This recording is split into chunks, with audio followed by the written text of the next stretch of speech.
রফিকুল ইসলাম, জেলা খাদ্য নিয়ন্ত্রক লালমনিরহাট নায়দা অবসরজনিত কারণে আমরা আজকে বিদায় নিচ্ছি। আজকের সভার সভাপতি জনাব স্বপন কুমার দে, জেলা খাদ্য নিয়ন্ত্রক লালমনিরহাট সদর,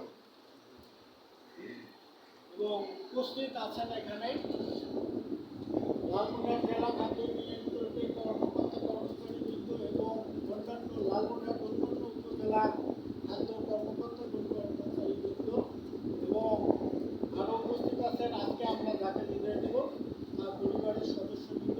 সকলকে আসসালামু আলাইকুম, আদাব। বিদায় শব্দটা অত্যন্ত দুঃখ এবং বেদনা, এটা আমরা সকলেই জানি, কিন্তু তারপরেও আমাদেরকে বিদায় নিতে হবে, এটাই পৃথিবীর নিয়ম। তো আমরা জনাব রফিকুল ইসলাম স্যারকে বেশ দীর্ঘদিন এখানে পেয়েছি। আমাদের ওই মেসের কাছে